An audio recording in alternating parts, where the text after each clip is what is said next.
dari kelas 10-2 dari kelompok 2 Daur Air. Pada kesempatan kali ini kami akan menjelaskan tentang bagaimana siklus daur air.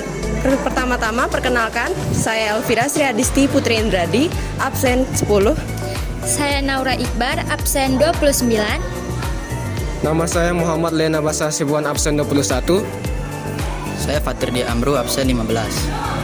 Baik, kita langsung saja menuju ke pembahasannya. Siklus air adalah rangkaian atau tahapan yang dilalui oleh air dari bumi ke atmosfer dan kembali lagi ke bumi.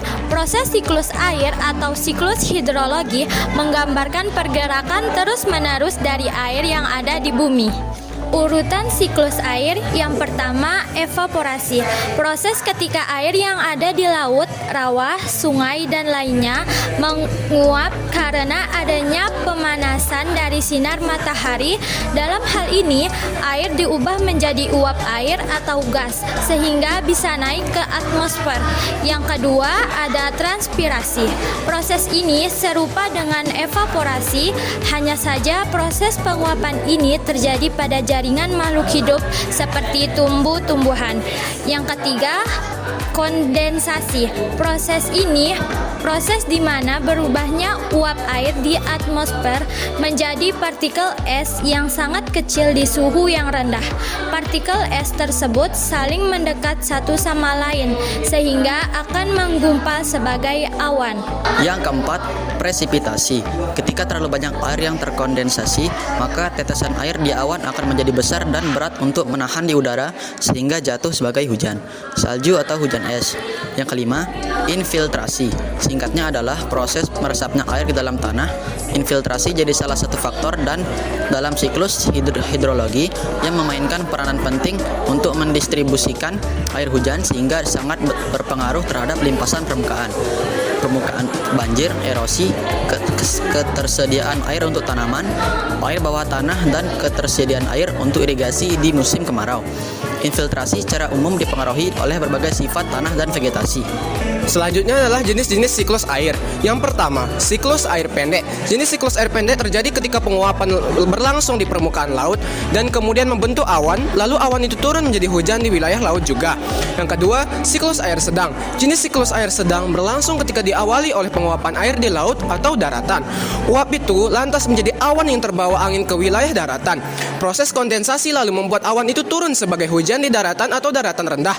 Air kemudian mengalir kembali ke laut melalui aliran sungai ataupun kanal. Yang ketiga, siklus air panjang. Jenis siklus air panjang yang terjadi dengan diawali penguapan air laut. Uap itu menjadi awan yang terbawa oleh angin ke tempat tinggi di daratan.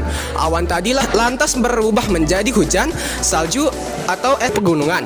Salju dan bongkah es kemudian meluncur dari ketinggian ke daratan rendah hingga mencair menjadi air. Selanjutnya, air mengalir lewat sungai-sungai dan kembali ke laut. Selanjutnya yaitu aktivitas yang merusak siklus air. Yang pertama yaitu merusak alam. Manusia seringkali merasa berkuasa terhadap alam sehingga mengeksploitasinya dengan semena-mena. Misalnya penambangan hutan berlangsung terus-menerus hingga akhirnya akan berdampak buruk terhadap kelangsungan daur air karena area resapan air akan berkurang. Kemudian pencemaran air dan udara. Air sungai atau laut yang tercemar akan berdampak buruk bagi siklus air. Air hujan yang turun ke bumi dan meresap ke tanah mengandung asam dapat mempengaruhi pertumbuhan tanaman. Kemudian yang selanjutnya itu adalah pembangunan yang berlebihan.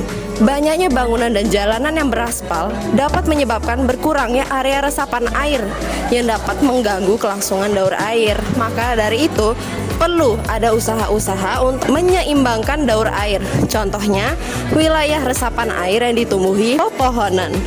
Kemudian yang terakhir yaitu boros air.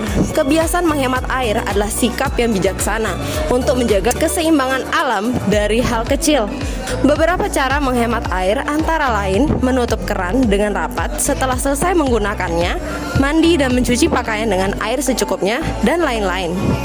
Kesimpulannya, siklus air penting bagi kehidupan karena mengatur ketersediaan air bersih, menjaga keseimbangan ekosistem, dan pengatur iklim. Seluruh makhluk hidup di bumi memerlukan air untuk penghidupan masing-masing.